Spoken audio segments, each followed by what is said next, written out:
Hello and welcome to episode 2 of Triple Dummy. This is where we talk all things bridge related. With me I've got Lena and Nick, and I'm Pete.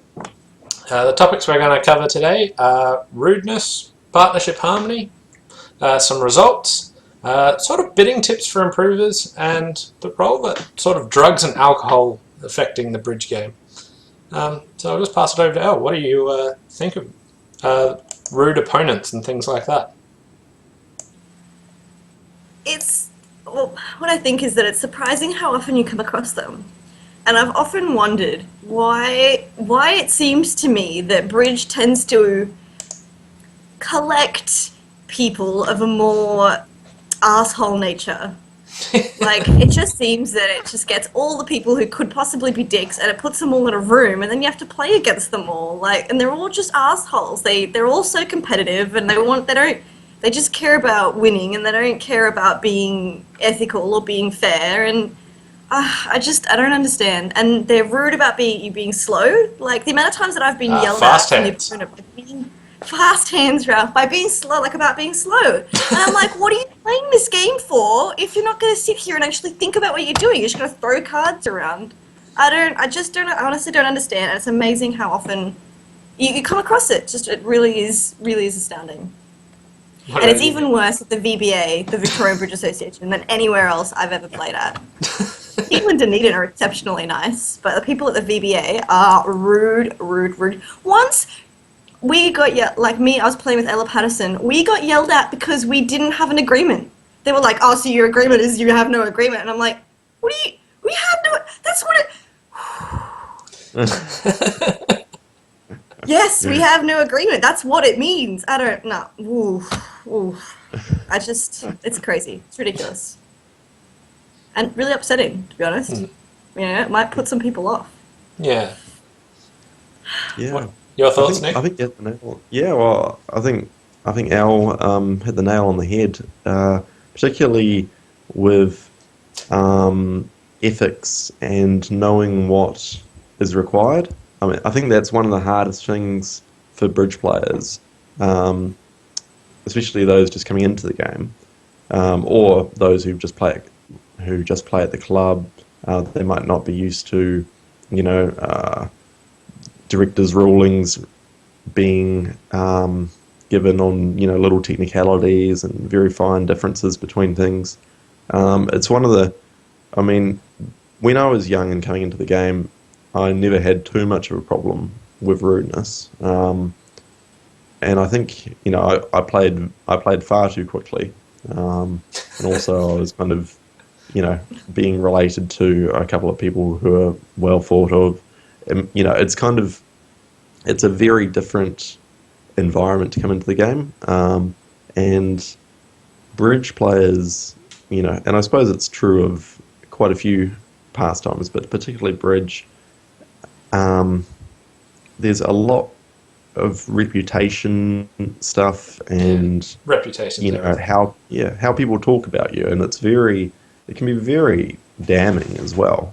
If you're that slow girl who laughs a lot or something, and people are already anticipating, oh, this is going to be a slow one, la la la, and particularly with those agreement things as well. We had some awful situations last weekend at a tournament in Auckland where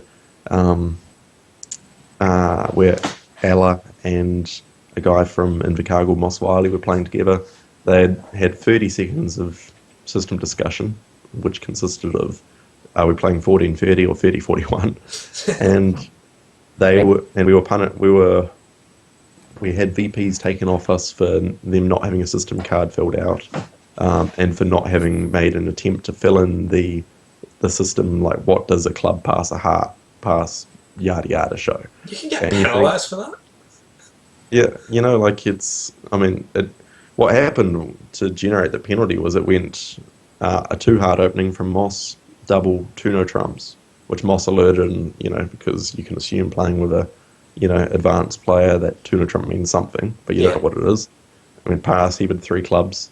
The opponent on his left, who had doubled, opened up the system card, didn't see what two hearts double tuna trump meant, and called the director, and the director fined them VPs for it. And I was like, this is just a complete joke. And How many VPs? I don't know, it was like 0.5 or 1 or something. It wasn't too much, but it was. Yeah, and it was going to become more the next session had we not filled out more of the system card, including the entire Jesus. insight, which we all know nobody fills out. Yeah.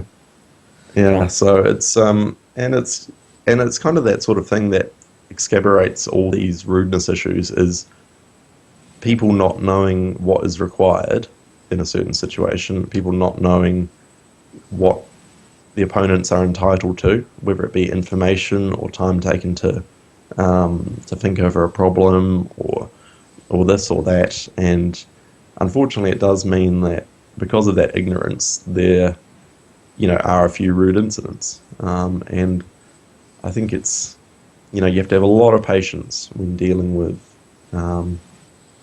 less experienced opponents. Or as a lesser experienced player yourself, you have to have a lot of patience and accept that you're going to get a lot of things wrong in these kind of ethical, directors ruling things, and it can be demoralizing, but, and it is, let's face it is a distraction from an otherwise beautiful game. Yeah. That we have to put up with this. So, I find that there's some people that are really bad at calling the director and just sort of put off some opponents. Like, they almost use calling the director like a threat. Like, they don't realize that when you call the director, it's like, oh, director, please, yeah, or anything like that. But they just, like, yell it out as loud as they can and scare the crap out of their opponents. And I find that really off-putting when that stuff sort of happens. And I also hear about, like, going around clubs, like, a lot of first-time players go in and then they don't know what they're in for, and then some opponent that doesn't realise it's their first time goes, why is the system card not filled in, blah, blah, blah, and then, like, sort of turns people away from the game. Which I think is just terrible. Seems like they need to sort of, like, a better sort of ease-it-in strategy, or, like, learner permits or something, I don't know. Just to, like, tell people, like, don't be as you usually are, because it's terrible enough. Like, even against people that know what they're in for, still just hate this sort of stuff. Like, lots of people don't just realize that it's a game and people are there to have fun. And, like, if people are just, like, blasting each other, it's just, like, nowhere near as fun for sort of either party. Yeah. I think it's also because some people aren't, well, I couldn't say that they're not there to have fun, but they're there to interact socially with other people. They're there as a social thing, and so all that slow thinking bridge kind of just gets in their way. Yeah. And there's just like, they just want to play the cards as fast as possible, and then, I don't even know, but they're just, some of them I don't think are doing it out of ignorance. I mean, some of them definitely are doing it out of ignorance, but some of them I think are just doing it because I don't even know, they're just rude. They're just rude people, and they feel, for some reason, they feel like they're allowed to be rude. It's okay for them to be rude to other people, but no one's told them they're not allowed to do that, so they just feel like they can just do whatever they want. No one said, stop doing that, you're an asshole, stop being an asshole, or we're going to make you leave. So they feel entitled. Entitled, that's what it is. I don't know. And I think we need to do stuff like learner's permits to stop people from being rude to absolute newcomers, to stop new people from coming to the game. And you need to stop elderly people, from being rude to young people as well. For some reason, the amount of people that I've seen be rude to, like, a young person just for playing, that's also ridiculous, because that young person's not going to come back. Yeah. That's the future of the game right there, and you're making it go away because you yell at them about their system card. Why does a 10-year-old care about a system card? They don't. They just want to sit there and play some cards and have a good time. Yeah, absolutely. I think it's all part of a spirit of bridge issue, like people, I think of the spirit of cricket, right, which is well talked about for anyone who's interested in cricket. There's a specific, but it's quite specific, but it's not particularly tangible code of ethics related to the game. And that's particularly the case with bridge. If if you talk to especially poker players about the ethics in bridge, they'll be like, "What do you mean? I can't just play this card really slowly to try and off-put my opponents, or I'm not allowed to look at this card that I saw on the table, or yada yada yada." And it's all the stuff that and it all goes into the way the game should be played, not just on an ethical level for competitive bridge, but in terms of how people should interact with each other, at the club, at a tournament, wherever they are. And I think it's almost a shame that we need to have, the new people coming into the game with, learner badges or whatever, as if to be like, hey, look, you actually have to behave in a normal, reasonable way, adhering to the spirit of bridge, because we've got these two new people, and it should be this. You should just act the same way throughout, and be able to be, nice and friendly, and to make, directors' calls, directors' rulings, and ethical situations much easier to deal with than they are at the moment. Yeah. Yeah, for sure. I think I was in luck when I was being taught the game, because I had Andrew Mill teach us, and he put a lot of time in saying, this is how you should play the game, this is the ethics, be nice to people, they're there for a good time as well. So not only was he spending a lot of time teaching me how to play, which was very beneficial, but he taught me like the way that it should be played, and in good spirit, and that yelling at your partner, yelling at the opponents, insulting people isn't just what it's about. It's you're there for a game. Everyone at the table is there to try and enjoy themselves, and people make mistakes and people do other things, and there's no reason to be rude to them at all. It sort of takes away a lot from the game when people do that sort of stuff. Yeah. It's a shame that didn't sink in when he was teaching Justin Howard. Otherwise, you might have benefited from that, Pete. He's getting there. Yeah, I hear it's a lot better now. Yeah. As for like the old people sort of sometimes being rude to young people, I think you get one of two things. Either they're like, why are you in here playing? Blah, blah, blah, you're far too young. Or you get the, it's really nice to see young people playing. And I still get that after playing for 13 years. I don't consider myself young anymore. Yeah.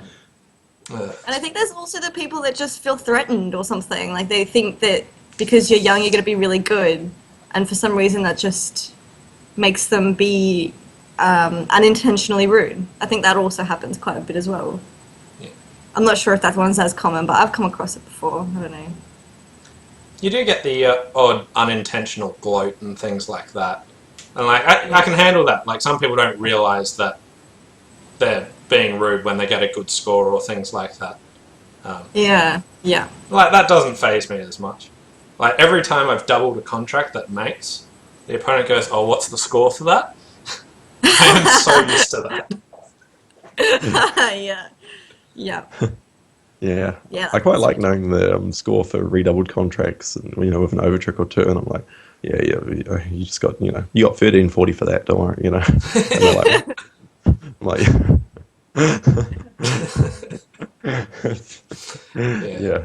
I feel like you kind of have to embrace that sort of thing, as as an advanced player in a competitive game. You kind of, the further up you get, the more gloating and ego-driven stuff you get, and it's kind of a part of the game that you have to deal with it at some point. I think you shouldn't have to deal with it when you're, quite new to the game, and I think that's one of the most off-putting things for either young or new people to the game, is that you're just having some fun, and then but you're not really sure what you're doing exactly, and then something happens, and you go from minus 1,000, and your opponent's just chortling about it all the time. They open up the score traveler and they're like, oh look, they only have a plus score is a 400. Oh. And it's like when you've played for a while, that you can sort of deal with that. You can you can think, yeah, all right, I'll give you this one, but I'm going to remember. I'm going to get you next time. Being like being a advanced player, when you play against inexperienced players, I do think that they're sort of entitled to somewhat gloat when they get a good score, because half of their enjoyment is like, oh my god, I got to double Ron Klinger and beat him a trick, or Ishmael Del Monte doubled me and I made this ridiculous score or something. And it's a story for them that they get to keep telling people and stuff. So that's part of what keeps them going in the game. So if you're like a really good player playing against sort of weak players that get a good result, like I sort of expect them to gloat a little bit, because I've basically just made their day, because they're just so happy about that sort of stuff. So that stuff I don't actually think is an issue. If you're playing against people in like a highly competitive thing and they're about the same standard, you don't expect that or anything like that. But I dislike it when opponents just go off at you or your partner or their partner or any of that sort of stuff. I find that really off-putting, and it sort of takes away from the enjoyment of the game. Yeah. But Yeah. One of the best experiences I had playing in Australia, just off the top of my head, I was playing a game with David Beecham, yeah. and for all viewers who don't know, he's a top Australian expert player, and you see him around at pretty much every event, and he's a lovely guy.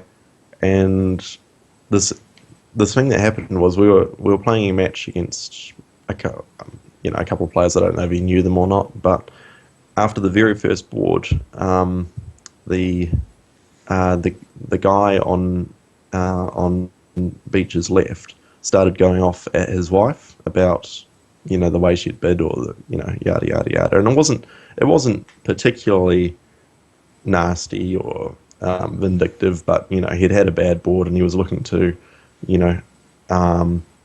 abstain himself from any blame, and anyway, so we were about to get onto the next board, and Beecham goes to him, listen, I take exception with the way you spoke to your partner. I think it's very rude and uncalled for, and and I don't think you should speak that way to her ever again at the table.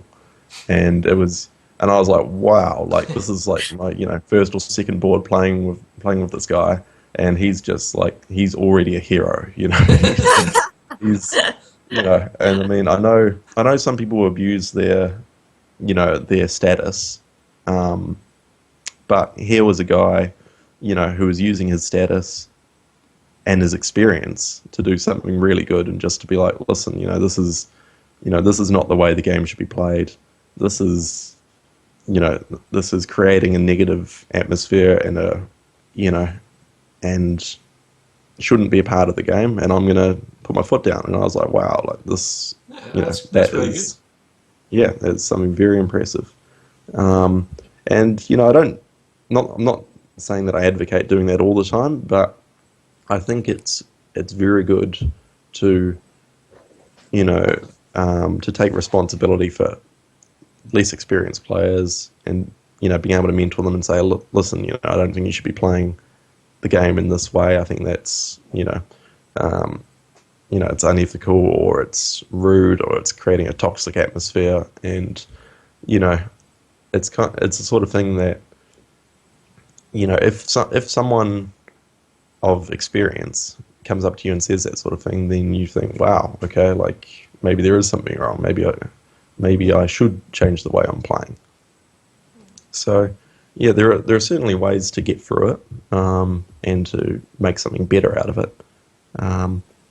And yeah, I think we could all follow Beecham's example in that way. Yeah, that's good. Just covering from that, people blasting their partner, we'll move on to the next topic, which was partnership harmony. And we've all been in long-term partnerships, and what do you think is good to keep partnerships going and things like that? What do you reckon, Al? It's definitely hard. It's definitely hard.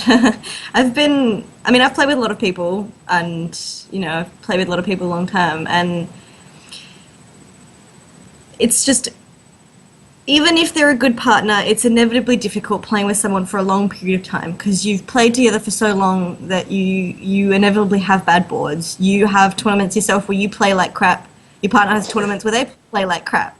And I think I've found that the best way is to just try really, really hard to make your partner happy and not trash talk them or not be like, oh, why did you do this on this board?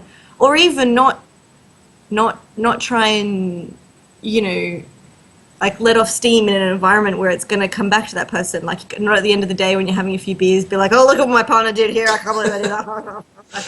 But I think it's definitely important to have somewhere where someone that you can vent to because you need to get rid of it. You need to let go of it. It's like a real relationship. You can't suppress that kind of stuff because you'll be like, oh, I remember this one time from 3 years ago where you made a slam trial on some 10 count and now you're doing it again. So yeah, you need to let it out somewhere, but somewhere that's, you know, appropriate. Someone that, you know, doesn't play bridge, or someone that you know won't go around talking to, because you don't want your partner, I mean, you know that you want your partner to do that too, because you want them to be happy and you want them to let go that you gave them suit preference for spades on some hand where you had like 3 low or something stupid. You know, you don't want to, but you don't want them to think that you're just going around bitching around them all the time, you know. So I think definitely having somewhere of it is like one of the most important things that I would, you know, something appropriate, you know, where you need to talk about things, or even somewhere where that the person that you're talking to can be like, well, actually, why did you make this bid here? And you're like, oh. So, you know, but yeah, it's hard. Someone that won't just accept what you're saying as gospel and... Yeah, exactly. Someone will be like, well, actually, you could have done this and this, and that would have made it a lot easier for them. And then you'll be like, oh, yeah, that's true. You also need to accept that maybe you could have helped your partner on that hand. So I think, yeah, just, I don't know. My main takeaway is keep them happy. Do what they like, you know, try and just keep, you know what I mean.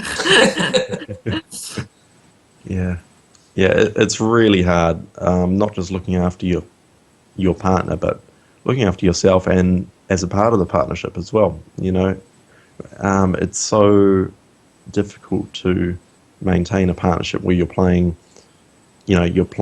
all these big tournaments, all with a lot of pressure on you, a lot of expectation, and you're also trying to have fun.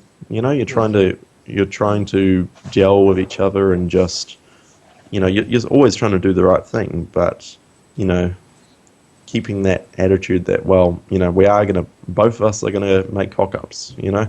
We're going to do things that are ridiculous and they won't, you know, and we'll both be, you know, we'll both be thinking, what the heck just happened there?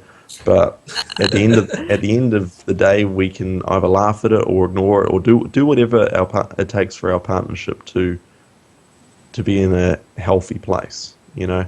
I mean, partners are like, you know, relationship partners, you know, they've got to feel secure, you know. Not everyone's going to get along with each other all the time, but, you know, you can't be complacent. You can't sort of, you know, take it for granted that everything's okay. You know, it's good to, well, I'd say it's necessary to talk about sort of where you're at and how you guys are feeling and, you know, what the plans are for the future, because, you know, that's one of the toughest things is, you know, you see it a lot at youth bridge level because youth players are always meeting up, you know, getting together to create partnerships because there are all these tournaments available.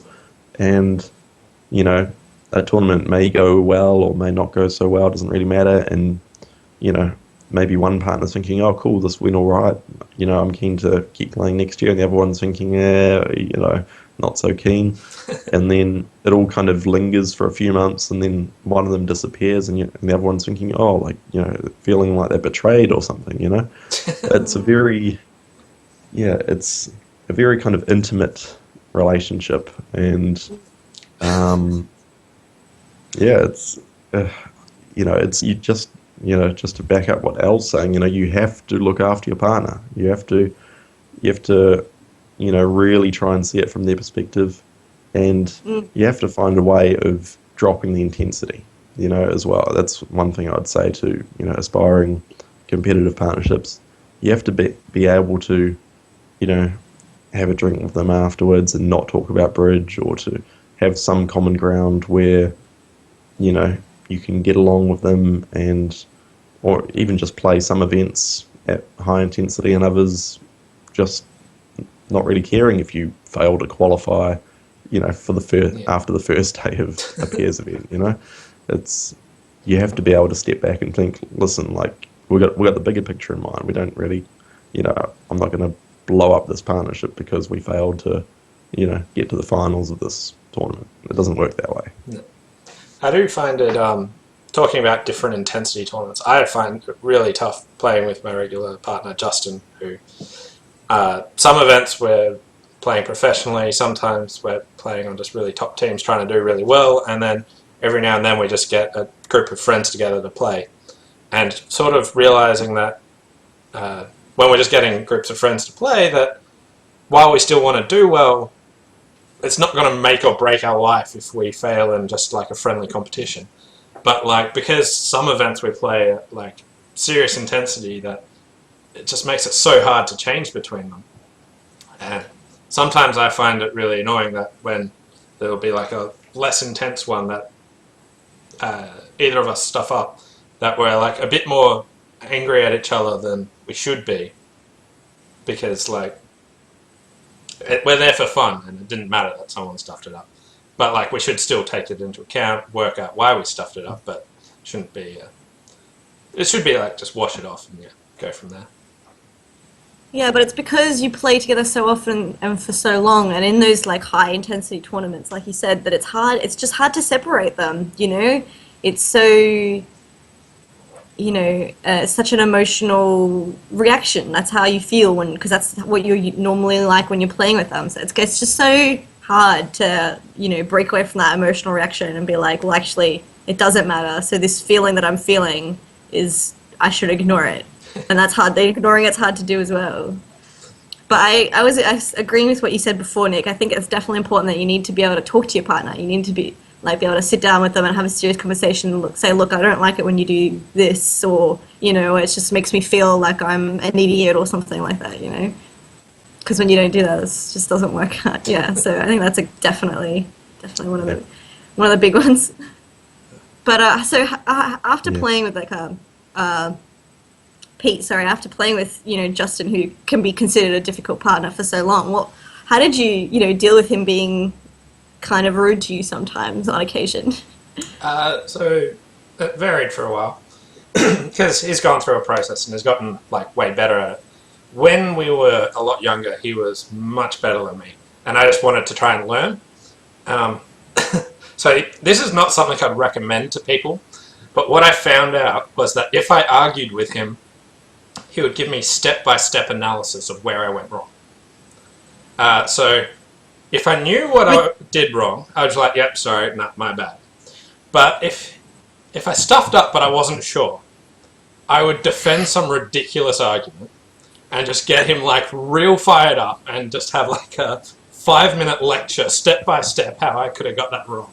So, and I did that because I was quite okay with taking like the comments. Like, I wouldn't have done it if it was going to get to me, but I just wanted to learn, and I realized if I fired him up and pushed him a little bit, he would give me very this would cost people hundreds of dollars now, but all I had to do was just poke him with some stupid argument, and I got it all for free. After, like, that was in the early days.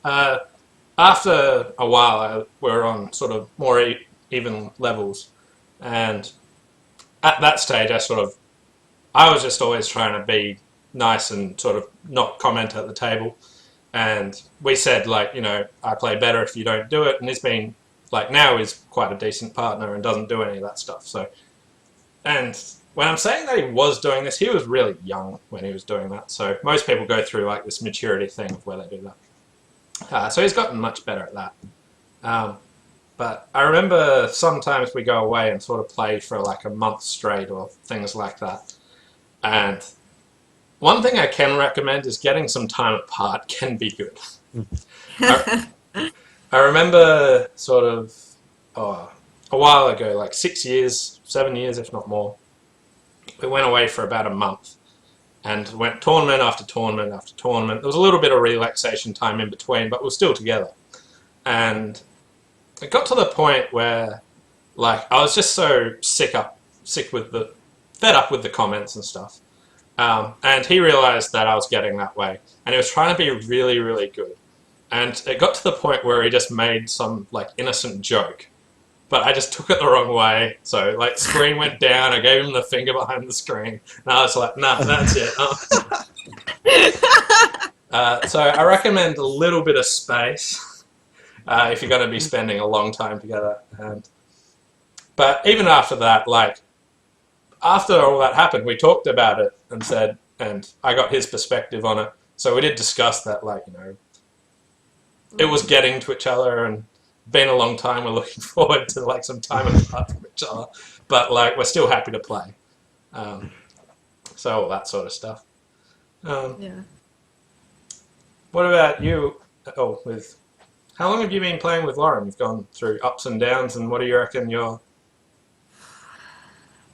stuff of keeping that going? I hear you're back together again. We are. We've rekindled the partnership once again. This is probably, I think, the third getting back together, I think, now, or something. Maybe fourth. I don't know. We definitely are off and on. We're like that relationship that every time they get back together, everyone's like, "Oh, not again." And then you're like, "No, it'll be good this time. We promise. We're gonna change." Yeah, but I mean, when we first started, I don't know how long it's been. It's been at least 5 years, I think, since we started playing. Would be. But when we both started, we were both pretty young. I mean, I'm 23 now, so 5 years ago I would have been 18. And let's face it, I was an idiot. I was probably an idiot 5 weeks ago, let alone an idiot at 18. So, I agree. And I didn't know what it was like to be in a long-term relationship with someone. I didn't realize that we had to talk about important things. She wouldn't like it when I made random comments, or that she wouldn't like it when I did X or Y or Z or whatever, and I just didn't realize that you have to put in that effort to make it work. And we're both of us are, better at that, like a lot better at that now, and we talk about stuff. I think that's one of the main things that's changed. And I know I'm one of those people that gets really nervous talking about important things. It's not things that I do. So I find emailing is really good. Because like, you can say everything you want in an email, and it's not as difficult pressing Control-Enter as it is to like have a real face-to-face conversation with someone. So I mean, if you have problems, that's maybe one of my tips. But yeah, it's definitely been up and down. But I don't know. Like I said, I think talking is like one of the most important things, and also accepting that you're probably maybe could be just as bad as they are. It's not all one-sided, and I definitely have to accept that as well, for sure. So yeah, but it was definitely difficult at times. Yeah. Yeah, you make a good point with the email, just putting it into words, into text, into something. It's still a very constructive way of doing it. One of the things about bridge players is we tend to be quite. We're generally a pretty intelligent group of people. We are quite sort of methodical most of the time. Like even people who are pretty erratic, or a little bit all over the place, are still able to go through the methods. It's like, when you think about the elements of bridge, like system and how to defend and declare hands, you're counting winners, and you're always following methods, and a lot of partnerships that I've either been a part of or have had some involvement in. So one example is partnership between my mum, Steph, and Susan Humphreys, who played on the New Zealand women's team this year. Mm-hmm. And yeah, they found that, just being able to put stuff down in words was a very valuable addition to just the face-to-face stuff. I mean, it was almost like it was easier to talk about some of these things to expose your vulnerabilities and insecurities, you know, in a way and not just in a way where the other person can appreciate it, but in a way that you can sort of do justice to it as well.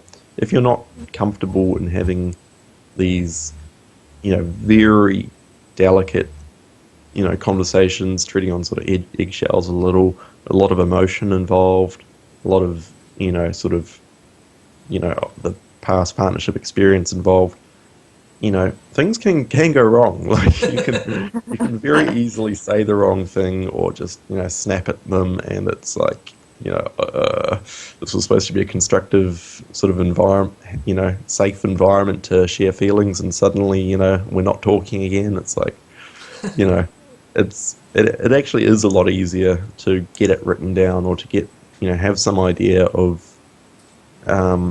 you know, kind of the step-by-step process to being a better partner and to getting the most out of your partner as well. So, yeah, I think it's a very good recommendation to, you know, to email, keep in touch with your partner by email or Facebook or whatever it is. And, you know, even if you see them a lot, you know, it can be just nice sort of sending them a little hand, like, oh, how would you have bid this, yada, yada, yada. It's, yeah, I think it's a really good way of supplementing partnership. Nice. Alright, we might move on to the next part, which was, we're going to talk about results, and the main one, I guess, is the European Open Bridge Championship that's been, well, still running, but basically just finished. And I think, well, the main results are the Open was won by Team Orange-White, and then in second was Team Blund or Team Slufsa. I've seen it two different ways. And in third was Neuralia and Kayupinen, is my best way of guessing that one. I really don't know how it's pronounced. But from my perspective, the main part was my partner Justin was on Team Neuralia that came third. Were you guys watching much of that or following any of it? Yeah. I watched a little bit. Ella was doing most of the watching, actually watching you stream about it and interacting with you. Yeah, which was really cool.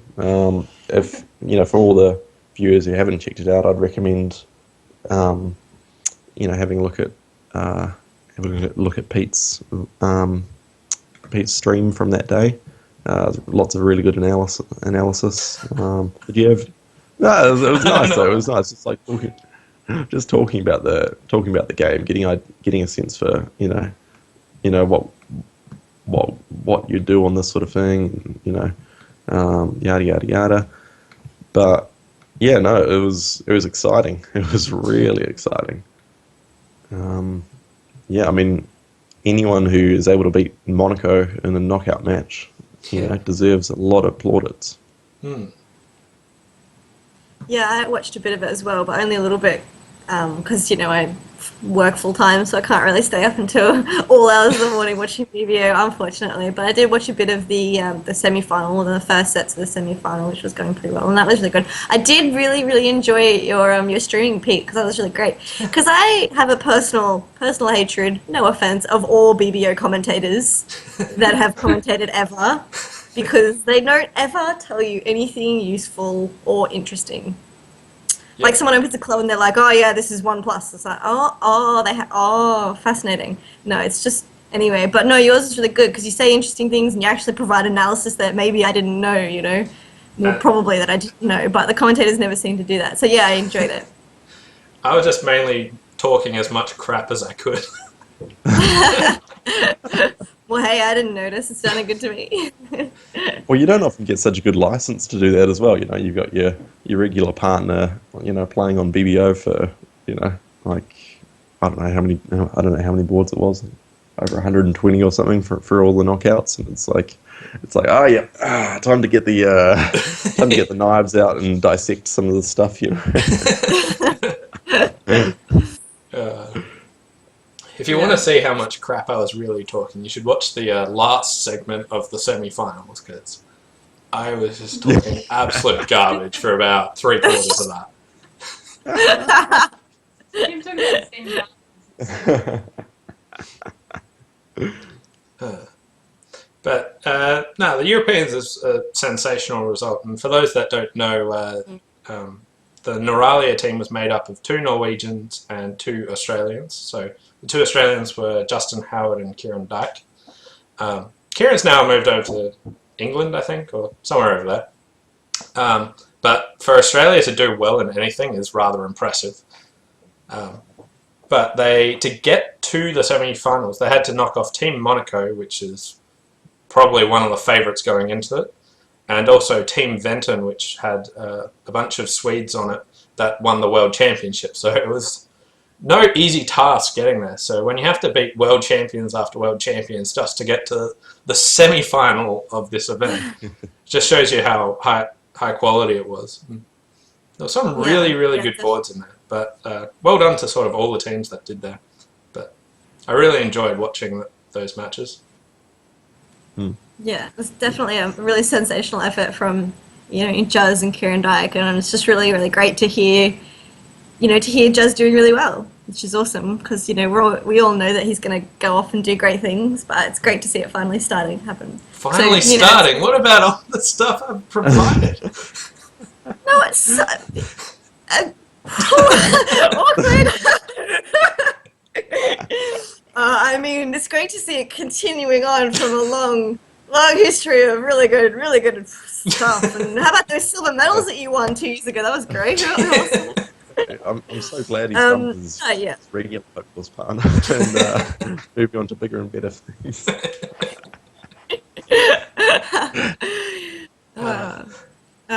Anyway, it's great to see. So good for him. Yeah, it's good to see. So that was the main sort of results going around of late. There's some stuff coming up, mainly the Australian National Champions that I'm going to. Is there anything happening in New Zealand?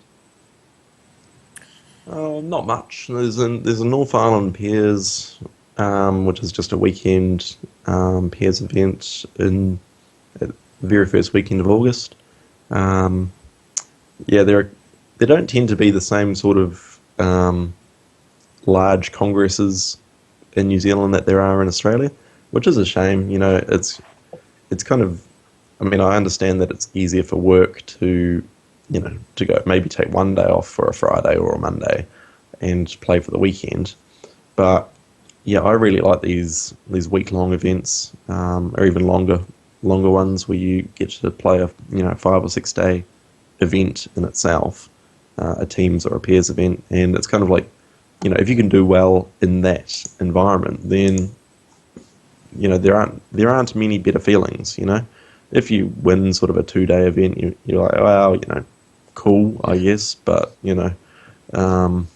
but yeah, the week long events like the Congress coming up in Perth, are really where it's at, in my opinion.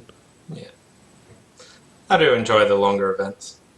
They also usually attract higher quality because all the top players think that the longer events are better and more likely to travel over for a long event. So you get better quality events usually with longer events. Not always, but But yeah, no, it makes sense. If you're going to travel from Melbourne or Sydney or New Zealand to Perth, you're much less inclined to do it for to travel for 6, 8, or 10 hours on the plane for a weekend event than you are for a week-long or 2 week-long event. Yeah. It does go hand in hand, I reckon. Cool. All right, I might move on to the next part, which was, do you guys have any tips for improving bidding for sort of all levels of players or anywhere in particular? Help? So I was thinking about this, and my general tip that I guess everyone talks about this, but I'm going to mention it again because it's definitely useful. But if you, during the auction, imagine your partner's hand, it's just really insightful. It provides you with so much insight if you actually just sit down and work out what they have. You're like, oh, so they've opened a spade and they've rebid 2 clubs. They're at least 5-4. And then you just imagine some kind of cards they could have.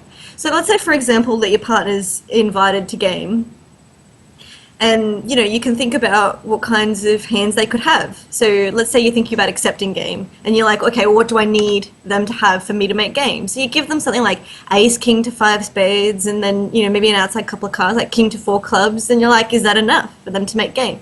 So the thing that I generally do in this situation is give partner the best possible hand they could have, like really optimize their points and give them like really sharp cards, like perfect cards that you need. Like if you have a singleton, then give them an ace or in that suit, or no wastage in that suit, and then give them the worst possible hand they could have, and then like sort of find out like an average between the two, figure out which is more likely.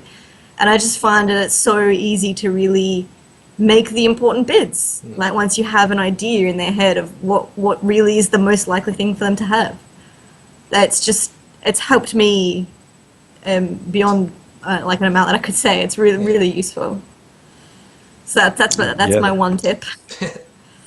Yeah, like I don't think there would be any expert players at all that don't do that, and which basically what you're doing is connecting the bidding and the play, and during the bidding trying to visualize the hand and work out how it will play, and then making that affect your bidding. And all the top players do that sort of thing, and not easy to do, but if you start trying to place certain cards for partner and things like that, it certainly helps. Your thoughts, Nick? Yeah, Al just talked about the one thing that I think is the most important at all levels, visualizing. And I think as well, in a slightly different vein, when you're trying to work out, let's say you're trying to get your partner to do something useful. I know that's pretty vague, right? But so say you're interested in slam opposite a diamond control, but not opposite a club control or something. So if you bid, and let's say your options are to bid 3 no trumps to let partner control something, or to bid 4 clubs, regardless of whether you actually have a club control or not.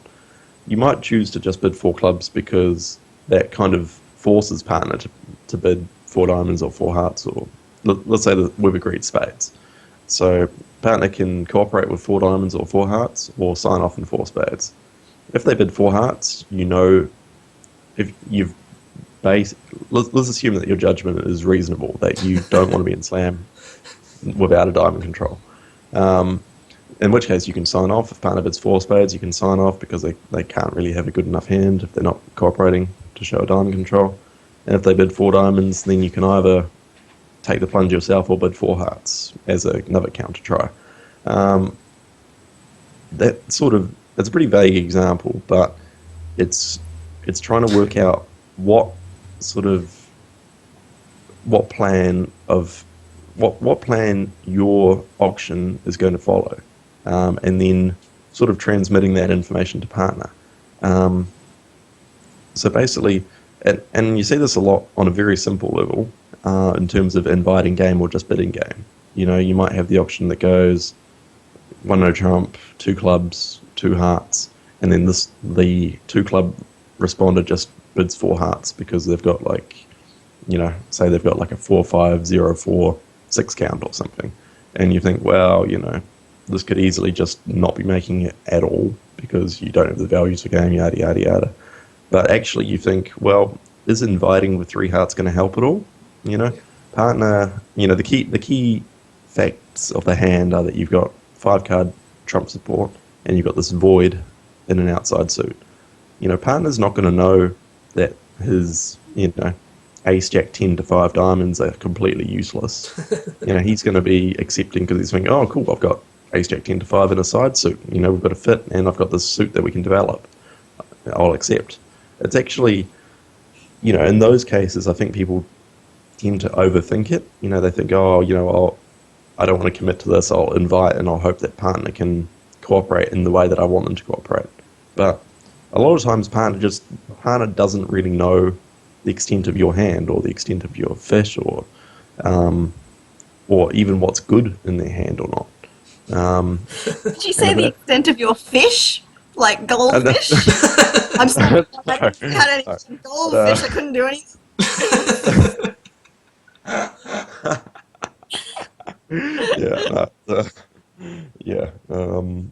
No, I mean, I'm not sure if fish are very important to your partnership.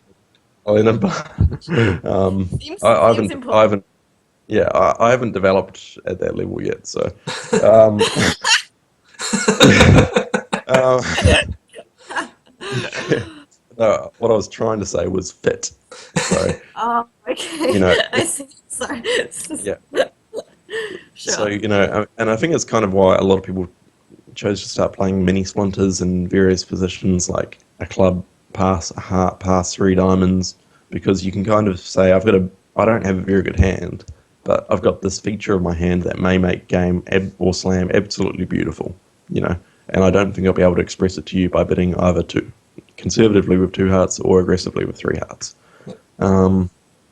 So I think that, I'm not saying you should all adopt mini splinters for that reason, but I'm just saying go do it. Yeah. Everyone who's listening, start playing mini splinters Yes. now or else. No. Very far off track here. But, it goes in hand with making things easy for partner, being able to be like, listen, and actually, one person who has thought about this a reasonable amount, similar group, well, he's in the same group of players as that we're in, is Liam Milne. He thinks a lot about, what makes, what sort of auction will make it easy for partner, how will partner, is this bid going to empower partner to do this, and I remember him talking about a hand where he did sort of everything other than keycard, and then his partner signed off and slam wasn't good. He was the only, him and his partner were the only pair not to play in slam, and Ron Klinger was like, oh, this is an amazing auction, yada yada, write it up. And Liam was like, well, actually, partner just had no idea what I was doing the whole time. He just kind of, he just, there was no hand on which he could really, justify bidding slam or signing off. He didn't have the information. So how could he know what to do, So I think that's one of the big things as well is take control when you know that your hand is there for taking control. Like that, no trump, two clubs, two hearts. Yeah. You're in control. You're a responder. Opener's just gonna work out of his hands maximum or minimum or whatever, and he's just kind of, you're the one with him dangling like a puppet from the strings. You've got to be the one to say, listen, I'm going to take the pressure off you. I'm going to bid game. It could go 2-off, but it could easily make, and we've got 20 combined points, and it's fine. So. Don't you mean partner's going to work out if they're minimum or sub-minimum? Yeah, that's right.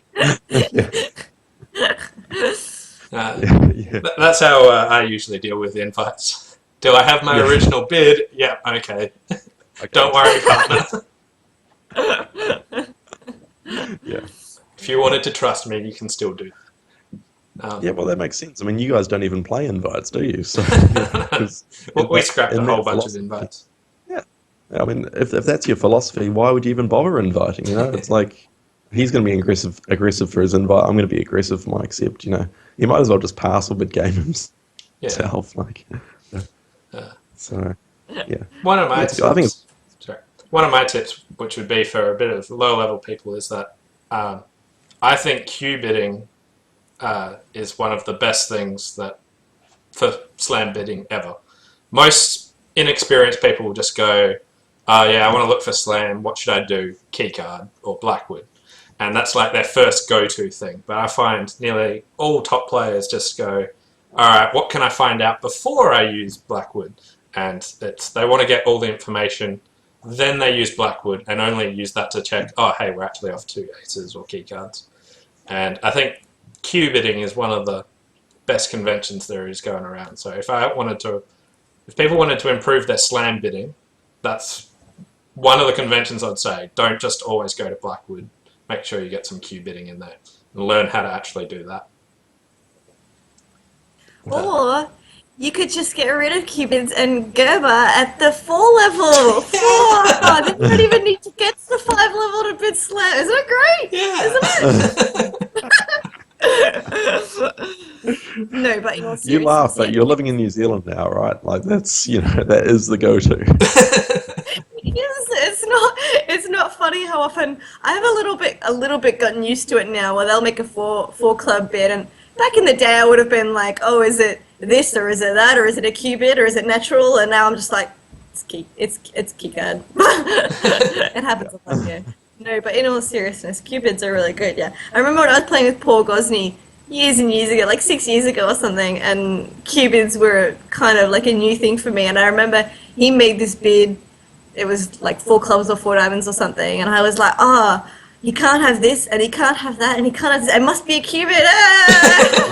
I'm so excited that I worked it out. It was my first ever experience with qubits. It was really exciting. And he was just like, yeah, whatever, and then we just got to sign. He didn't have the same enthusiasm for the qubit. No, I don't know. I couldn't believe it either. It was just like, did you miss what just happened here? Or apparently it was just standard behaviour for him. Whatever. Paul Gosney, ain't no thing. I love it when new people learn a convention, or like you're playing against a new pair that's playing a convention, and then they bid something, and then they start laughing, and you just see them laughing, and they're like, yeah, they've bid a convention, and both of them managed to realise what it was. Go you. That's what we're after. Celebrate good times. Come on.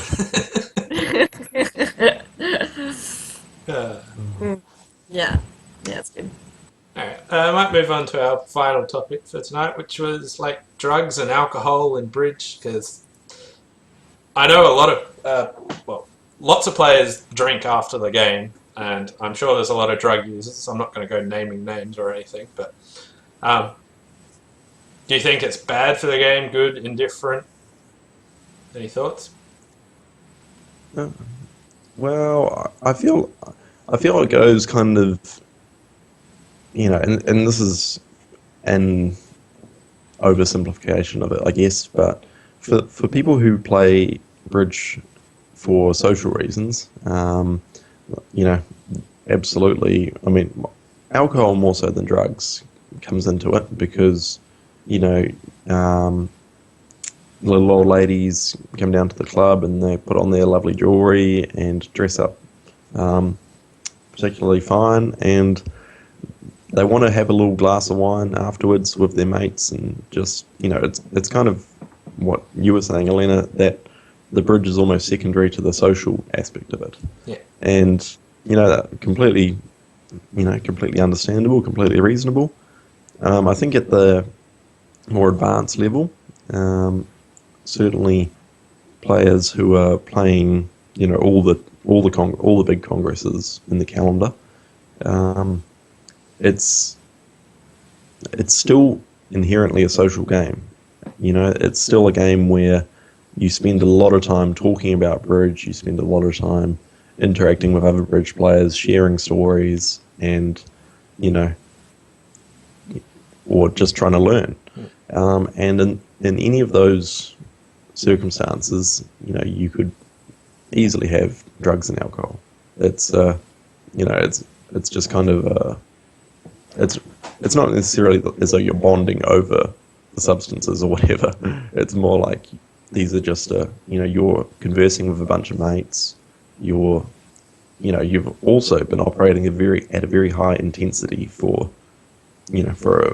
8 or 9 hours that day, for the past 7 or 8 days, and people need to take the edge off it. And I think it's to go with that is also the fact that most, a lot of bridge players come from, kind of erratic backgrounds or erratic lifestyles. A lot of these guys, just travel around. They're wanderers, they're journeymen. They travel around, throughout the year. They live out of hotels a lot of the time. They live off takeout, and it's really a kind of, it's not necessarily a fractious sort of lifestyle, but it's erratic, and the sort of people that can thrive in that environment are ones who aren't adverse to taking risks and, doing substances and enjoying themselves, Yeah. What do you think about it, El? Yeah, it's interesting. Moving away a little bit from what Nick said, I think that it may have been considered to be a problem in important events for Australian youth players, drugs and alcohol, mostly alcohol, because I mean we're, let's face it, a pretty joyous bunch. We like to have a good time, have 1.5 drinks after a game, no more than that. And so like often I think in the past at big events with Australian teams, there's been a big a big atmosphere of getting real wasted, and it was just not. I think it was. I mean, definitely it affects your bridge. It must. Like, there's no way that you can get drunk every night and not and play it at 100% every day. There's just no way, And I think it's really good that people are starting to take it more, well, not more seriously, but they're starting to move away from that a bit. People who realize that at the end of the week they're not going to be 100% have been like, oh, maybe I shouldn't do it. Well, most people, not everyone, but Don't name names. no, me. So, most people have started realizing that it's not something they can do, which is really good, because to be able to play at the top level and compete with the real, to do well and compete with all the other top youth players, you need to be at your game. You need to be playing 100% every single day. And if you're representing the Australian youth team, that's what you should be trying to do. It's not a social gathering, a world championship. You're there to represent your country, and you're there to do well. And maybe if you don't want to take it that seriously, maybe you shouldn't be doing it. I mean, that's just my view. Maybe that's too serious. Maybe people should be allowed to make the Australian youth team or the New Zealand youth team and go away and do whatever they like and have fun. But I think they should be trying to do their best, because that's what it's for. I also do think that maybe it's been, given the frivolous nature in the past, I think that maybe some of the people in charge have overcorrected a bit. Yeah. Like they've started trying to impose bans or... No, I mean, yeah, I think I've played at a few events where they've been like 1 drink maximum or no drink, you're not allowed to drink during the tournament at all. And I think that is... Frankly, it's just insulting. Like, if I made the team and my captain knows me as a person, then they know that I'm going to be the kind of person that will be responsible and that I'm going to try my hardest to do my best. That I should be the person to say when I reach my limit. I'm an adult and I should be able to make my own decisions regarding that. So, yeah, I agree with that. I'm on the slightly pro-alcohol side, if some people hadn't guessed. No.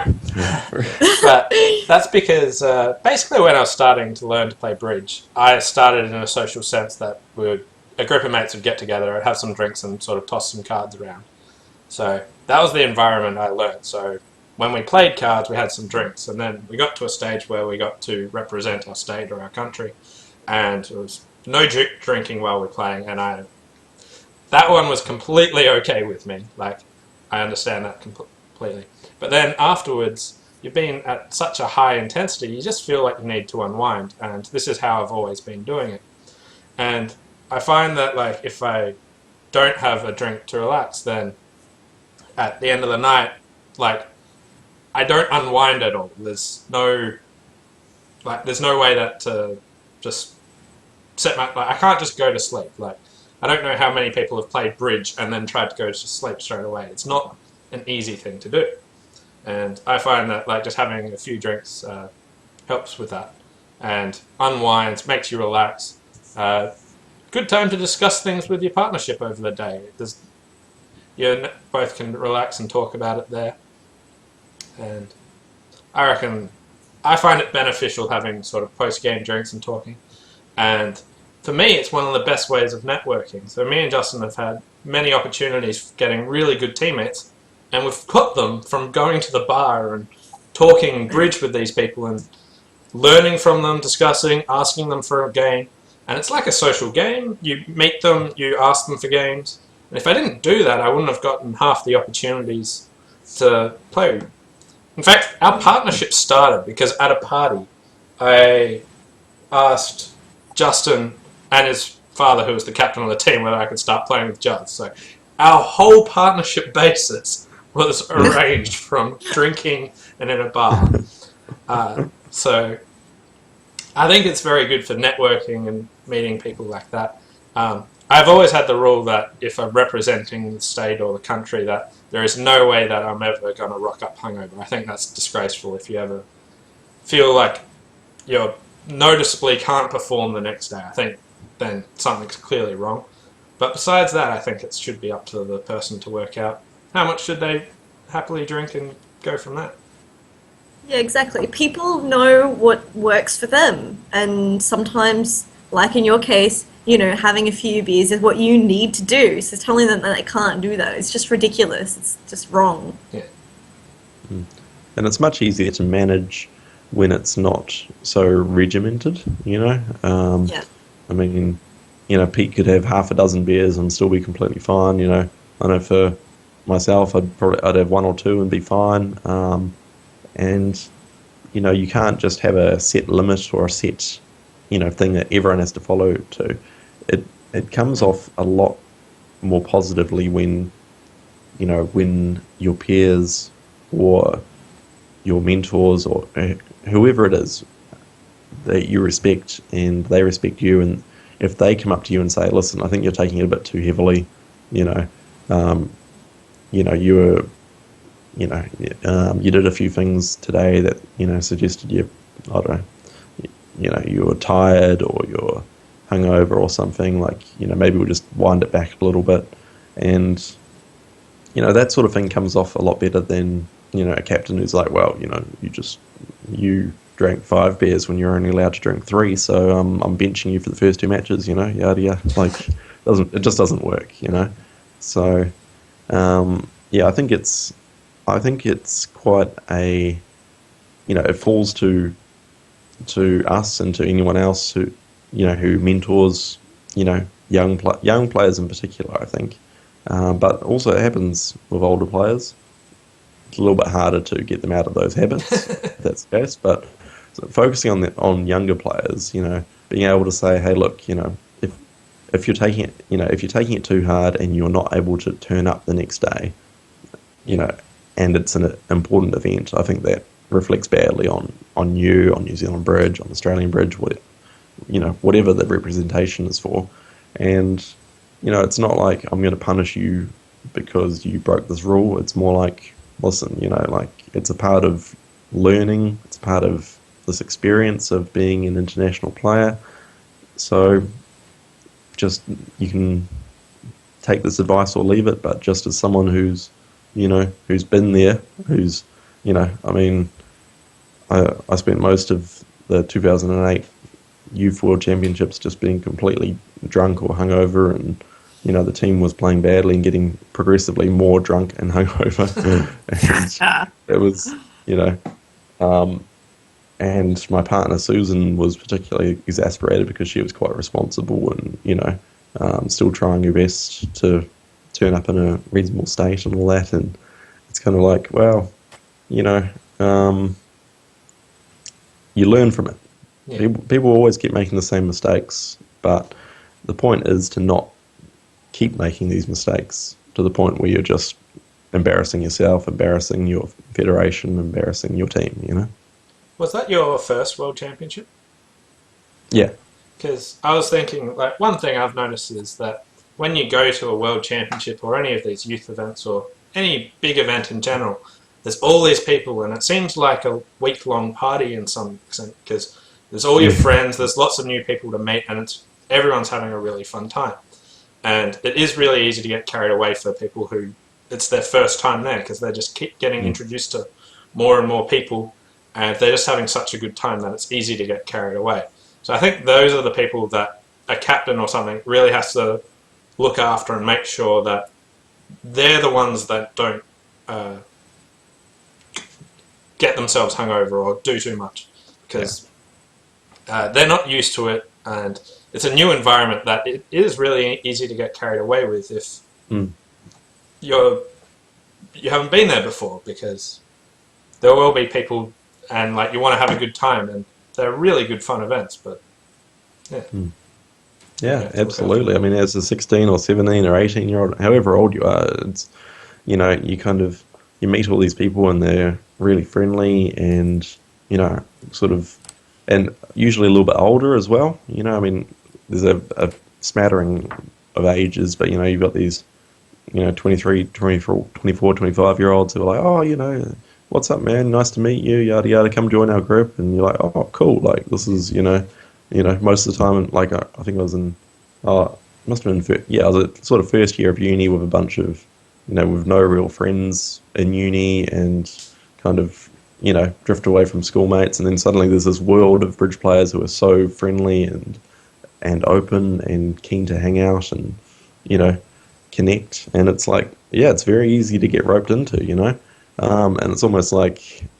it's probably one of the most important, aspects of being a captain at a youth world champs is being able to be like, is being able to let your team members enjoy themselves. But if they're a 16 or 17-year-old who isn't used to drinking so much or whatever, when they get invited to play this drinking game with 23, 24-year-old veterans, be like, you just, maybe sit this one out, buddy, and because I mean, you just don't know, you don't know if it's your first time how much it affects you, and after having such a good time, and not only just having a good time, but normally struggling at the table as well. It's your first World Championships. You're playing with all these top international players at a level you haven't played at before. It's very easy to, let yourself get lost in the social side of things and forget about the, what you're actually there for, which is to play bridge. Yeah. All right, might wrap it up there. Thanks everyone for watching. Thanks El. Thanks Nick. And, thanks guys. The next one will be on the 30th of July. So 3 weeks from now. Hope to catch you then. See ya.